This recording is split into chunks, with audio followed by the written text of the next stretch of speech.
Hello Capricorn, Sun, Moon, Rising, and Venus signs. Kamusta kayo? Sana po yung nasa mabuti kayong kalagayan. Welcome back po sa Star Tarot.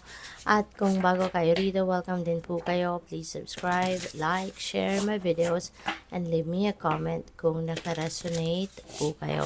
Thank you. Tingnan natin kung ano mga messages ni Capricorn. First message po ninyo is into me, I see.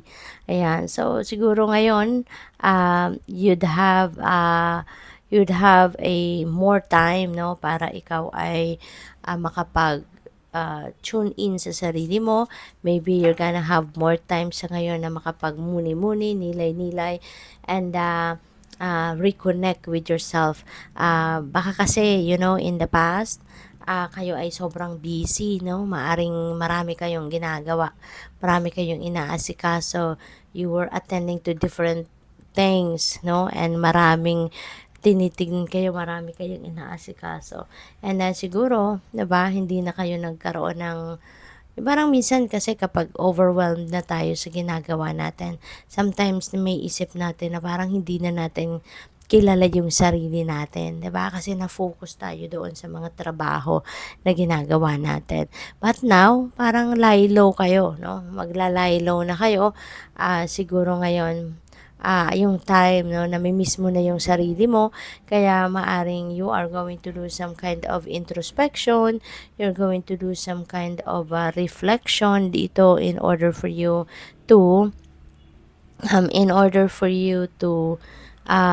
reconnect, no, with yourself. Yung bang kakamustahin mo, i-evaluatein mo yung sarili mo, So, what else? We have number 15, a powerful move. Capricorn, travel ito, no? Definitely there is travel. Dito na magaganap, maaring relocation ito, change of employer, change of jobs, change of um,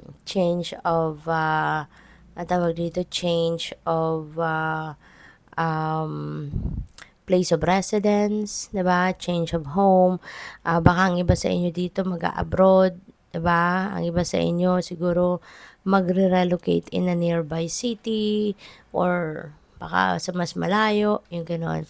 And this move is going to bring you to a new path in your life wherein baka malaki, no? Maaring malaki ang magiging pagbabago nito sa buhay mo. So, we also have shining through. This is also your time to shine. So, napakaganda. Kasi, dito na, no? Lalabas na dito, may papakita mo na, i-share mo na sa iba yung talent mo, skills mo, gift mo, at yung mga galing mo, no? Yung mga capabilities mo will be shining through na sa ngayon. So, what else? We have endless possibilities. Wow. So, this is napakagandang blessing ito para sa inyo. Nabibigyan ka ng walang humpay, walang katapusan, posibilidad at oportunidad na patuloy na papasok sa buhay mo.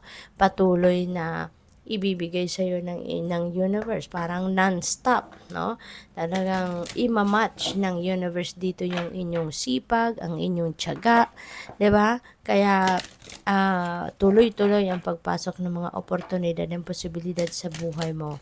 So, tingnan natin kung ano pa ang ganap. By the way, maraming salamat muna for subscribing to my channel. And if you haven't subscribed yet, subscribe na po kayo. And please click the join button sa baba ng video po, no? Kung gusto po ninyong mag-member sa channel. At saka sa mga cross-watchers out there, maraming salamat po for being here. Pati na rin sa mga hindi nag-i-skip ng ads, maraming salamat for your support. Your next message is withering the challenges ahead will bring in new and positive future. Ayan, kasi nga maraming matututunan din kayo, no, sa pagharap sa hamon ng buhay, pagharap sa mga problema, pagharap sa mga challenging situations sa buhay. Definitely, you will be learning a lot of things from there. You will be learning a lot of lesson, and you will gain wisdom from that. At sabi dito, be careful who you trust at this time. Okay? Mag-iingat din kayo sa mga dealings ninyo with other people. Be careful sa mga nakakausap ninyo. Make sure that you are only sharing what needs to be shared, no, na mga information, and na maging cautious kayo sa pakikipag-usap sa iba. Do not trust, no, the people around you agad-agad 100%, no, kasi you never know kung sino dito yung totoo at hindi, sino dito yung may hidden sa agenda sa inyo at sino yung wala, 'di ba? Kaya kailangan ninyo na um, kailangan ninyo na mag-ano muna, kailangan ninyo na maging maingat kayo. Okay? You need to be very careful for who you trust, no, at this time. All right? So we also have owl. Sabi dito, there are spiritual messages. There are spiritual messages and great wisdom to be found during this period of transition. Okay? So merong ditong mga talagang pagbabagong magaganap, no? Pinapakita dito na there are definitely changes that is coming your way at this time sa buhay mo. At maraming mga spiritual messages, no, that includes intuitive messages, intuitive nudges na um, na ipapadala sa inyo ang divine universe, and that is to guide you, to help you, no, na magabayan ka patungo doon sa tamang daan, patungo doon sa mga sitwasyon na dapat mong mapuntahan or dapat mong kabilangan. We also have unity. This is a time of divine understanding, renewal, peace, and hope. You radiate and attract great love. Ayan, so baka ang iba sa inyo dito, baka kayo ay single pa at na ngayon din kayo ay this is the time that you are going to attract great love, no? Merong mga papasok dito na mga manliligaw sa inyo, or baka meron dito mga tao na magpapahayag ng kanyang pag-ibig or pagmamahal sa iyo at this time. So baka merong, alam mo yun, maybe ang iba sa inyo will enter a new love and romantic relationship at this time. So tingnan natin kung ano pa ang ganap.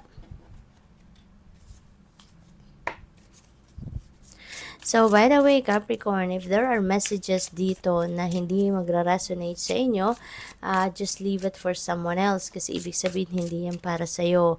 And isa pa, if this reading totally didn't resonate with you, you may watch your moon sign, your rising sign, or your Venus signs kasi for sure nandiyan dyan, no?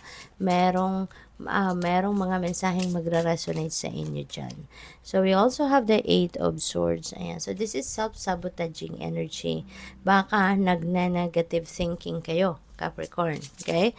And, sana, no, tanggalin mo na yung negative thoughts na yan kasi that's going to hold you back. No? Imbes na papunta na kayo sa pag-asenso, pag-prosper, pag-progress, no, matitenga kayo instead, matitenga kayo kasi you are going to, you are going to hold back, no, sa kung ano man itong, mga gagawin mo dahil sa takot, diba? Or, kung nagna-negative thinking ka, baka ina-underestimate mo din dito yung sarili mo.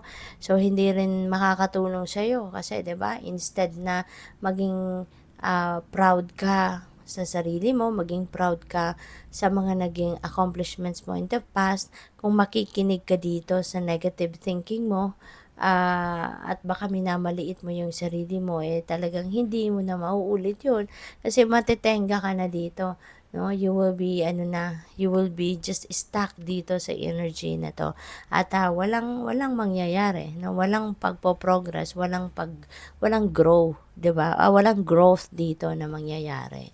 Kaya pag-isipan ninyo mabuti which path you want to tread, no? Yung mas stuck ka sa ganyang sitwasyon or yung mag-progress ka at umasenso ka at marating mo yung mga pangarap mo.